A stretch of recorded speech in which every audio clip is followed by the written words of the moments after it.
Hey guys, welcome back to my channel. So today we're going to be talking about fragrances by the House of Guerlain.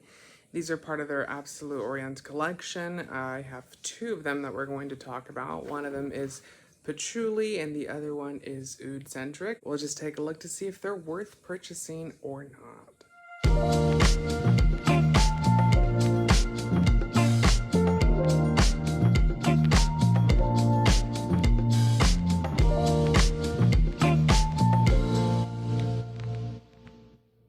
So the two fragrances I have today is Patchouli Ardent, and then the other one is Oud Essential.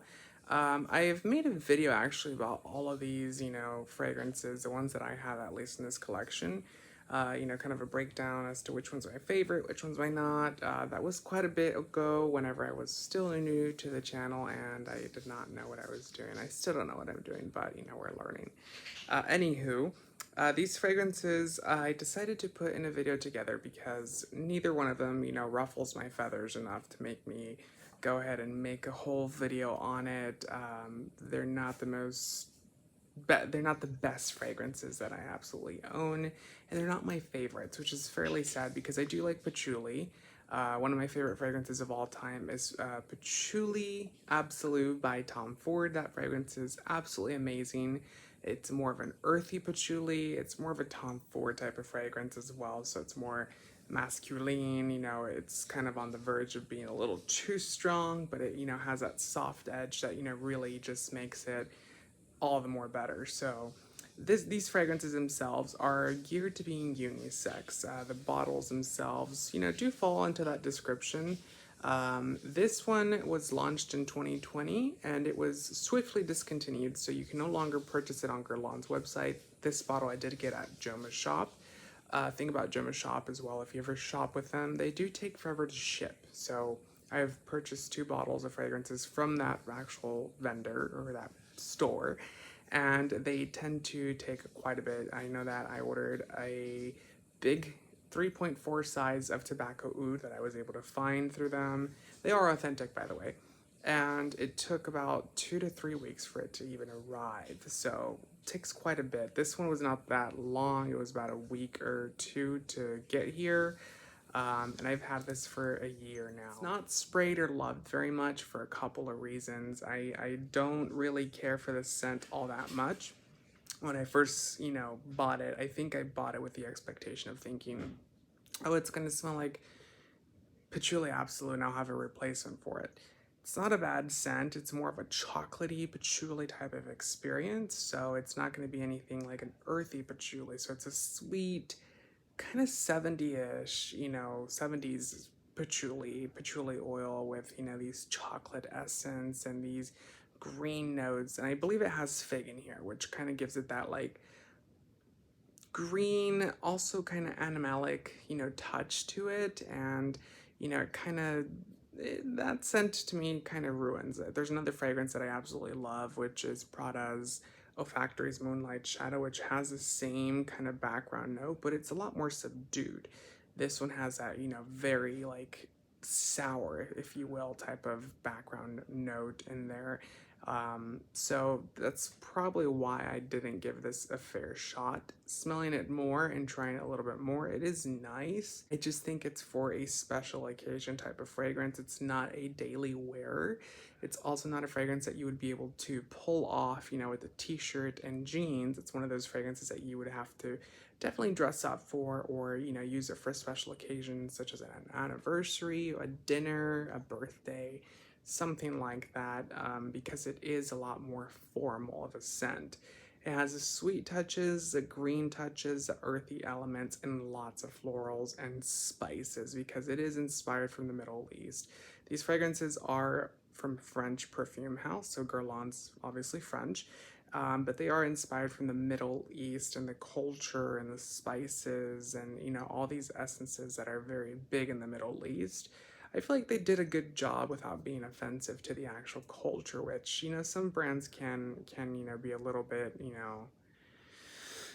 whitewashed, if you will. So they'll launch a fragrance and it's what they think is the Middle East or they think is Asia. And I think Tom Ford did that recently with their Secret Rose collection, you know, Rose de Chine, Rose Amalfi, and Rose de Russie, and they're not really anything of the sort to the culture. So the top notes for this one are going to be pink pepper, green fig, so fig leaves in this guy. Also black pepper, so again, those spices and those green elements, because this definitely has fig in it, but it's not the fig fruit. It is the fig leaves in it. So that's what I'm talking about in this one. It is a nice scent. That fig can kind of come off as being a little animalic to some people, or kind of smelling like BO. What I mean by that, if your nose is not trained and you haven't smelled a ton of fragrances and you're not familiar with your scents, which, you know, some of us aren't, you know, and some of us are still learning, it can kind of come off as a fragrance that, you know, kind of stinks, just because of that fig note. Fig note is not one that I would say is good for beginners in at all, because it does have a very distinctive smell to it. It's very different from a lot of other scents. It's not like your vetiver or your, you know, aquatic scent. It's not anything like that, you know, where it's fairly universal and everyone likes it. So that's why I say fig's a little bit harder of a scent to wear, at least in the beginning. Once you get used to fig and you start to appreciate it for what it is, then you start to like it a little bit more. The heart notes for this one are going to be patchouli, obviously, Turkish rose absolute, as well as cedar. So, like I said, you get those floral elements in there, you get those woody elements in here as well. The cedar in here is not very prevalent, but it does ground the fragrance, so it does, you know, really create a base for the fragrance to be layered on top of. So it does give it that little, you know, very small entrance into the fragrance, if you will. So it doesn't, you know, necessarily go, you know, it's a woody fragrance. It's more on the spice, floral type of, you know, note category, if you will. And the base is going to have leather and musk. So the musk is in here. It's not prevalent. It's not like the one back here, Musk Nobel. This is much more soft of a musk. So it's more of a balancing note, if you will, because it doesn't pop out. It's not a standout note. It's not, you know, the star of the show, and it's nowhere near, you know, at a high concentration in this fragrance itself. It does come out. It does balance the fragrance. So that's what I will say about this fragrance, is that it's very well balanced. You know, that fig note is very, very, very, very much there.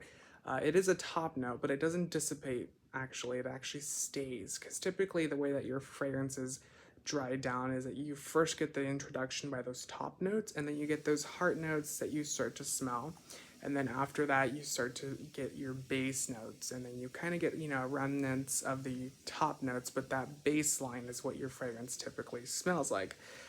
With this guy itself, the top notes are very prevalent, so at least with the fig, it does stay there through the entire longevity. Performance for this guy is really good, so you will get, you know, 8 to 9 hours of wear out of this one. It does have a trail, it does have sillage, it does have, you know, projection, if you will. So I would definitely recommend this for someone that wants to have a fragrance that they don't have to reapply constantly, because it is fairly potent, it is fairly strong.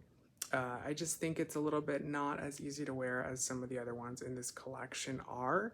And I think that's why it was discontinued so, you know, abruptly and so quickly. So the next fragrance we're talking about today is Oud Essential. This fragrance, I don't know. I thought, because I do like ouds, they're one of my favorite notes in perfumery. They aren't my favorite, but they are one of my favorites for sure. And I thought, you know, it's gonna be something like Oud Ispahan, even Oud Rosewood, which Oud Rosewood by Dior is a little bit harder to wear than Oud Ispahan is, but I can kind of still appreciate it versus something like this. This is not necessarily a oud fragrance, and for any of those that were, you know, that grew up in the early 2000s, you know, were born in the 90s, I think everyone knows those like neon markers that you used to have as a kid, and they used to smell like fruits. This is like one of those. It smells identical to that. You know, when they dry down, they kind of have that fruity type of scent to it, but then they dry down and they have that chemically type of synthetic-y type of, you know, scent to them. That's what this reminds me of, which is quite sad for the price that you're going to be paying for this one. This is a 2017 launch, so it's one of the, you know, OGs in this collection. So it has been around. It's still available on Guerlain's website. I believe it's one of their more popular ones.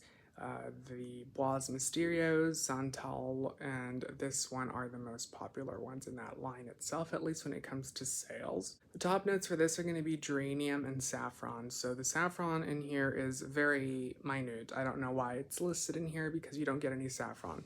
Typically, saffron is very, very, very strong, so I'm assuming it's in very small, minute quantities in this guy. So unless, you know, as soon as you spray it, it's dissipating and it's going bye-bye, I don't see saffron in here. I do see the geranium because I do get that, you know, geranium type of scent. If anyone has smelled geraniums, they kind of have like a green, earthy type of scent to them. They're not necessarily going to be a rose or any other flower that has like a floral type scent. It's very green and earthy that you get those scents from geranium. The middle notes for this fragrance are going to be Bulgarian rose, oud, and Atlas cedar. So again, that cedar kind of grounds this fragrance overall.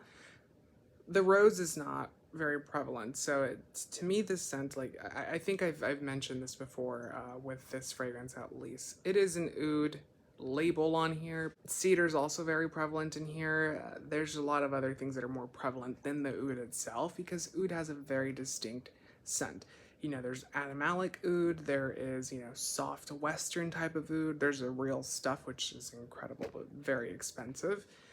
So this one itself, like I said, it doesn't really carry that oud scent to me that, you know, it really would. It's very, unless it's a synthetic note in here, then I can understand that part, but it's not very dynamic, it's not very versatile. It does have that, like I said, chemically type of scent, so you do get a little bit of rose, not prevalent. You do get cedar, that's very much in here, and you do get, you know, like I said, that oud in here as well, but it's not necessarily a good oud. The base is Gaiac wood, frankincense, and leather. So again, I think they threw a bunch of notes into this fragrance and expected it to be really good. The Gaiac is really big in here. Gaiac wood has a very distinctive smell. It's very different from cedar. It's very different from sandalwood.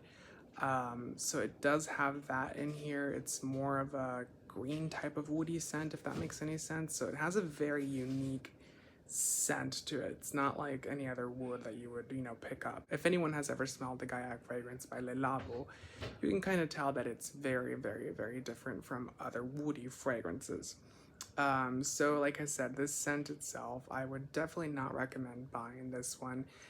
I would even go as far as to say that the patchouli one is a lot better than this one because you do get more of a fragrance in here that is well-rounded, well-balanced. It's made more with love and care, if you ask me, versus this oud fragrance. I feel like they said, hey, let's make a Middle Eastern inspired fragrance or fragrance line for us.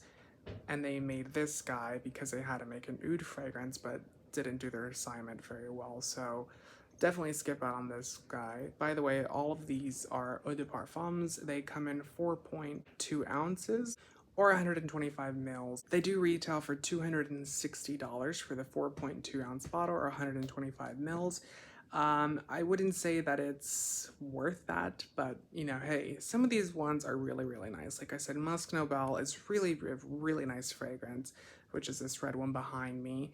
The thing about it is that it's more feminine, so if you are more into feminine fragrances, I would definitely check this guy out because it's very unique, it's very different. It's powdery, it's sweet, it's musky, it's very sexy and elegant in the most sophisticated way.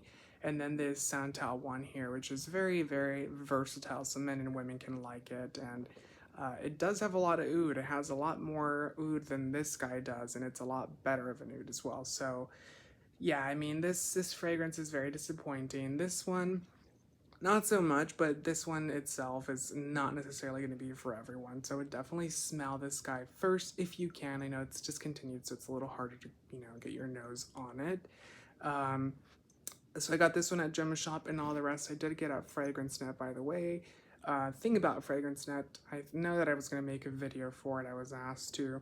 It's a little hard to do a voiceover and the screen, at least for me, because I'm still learning. Whenever you shop at FragranceNet, you typically want to go into Google search, and then it pops up there. Once you click on the link that it shows up on Google, it gives you that 37% discount. If you go directly to FragranceNet, what happens is that you won't get that discount. They'll ask you to sign up for some email crap and you'll get, what is it, like 25% discount, 30% discount. So definitely shop smarter with them, because they usually give the price out whenever you do a Google search a lot better, because they're competing with like Fragrance X and Joma Shop and the actual retailers like Macy's, Nordstrom, Saks. So definitely check it out and save some money. I mean, why not? You know, this fragrance is quite expensive and I got it for quite a bit lower than the prices. Well, that's today's video. I hope you guys enjoyed watching it.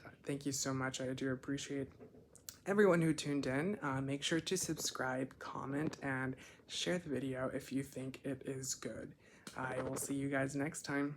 Bye.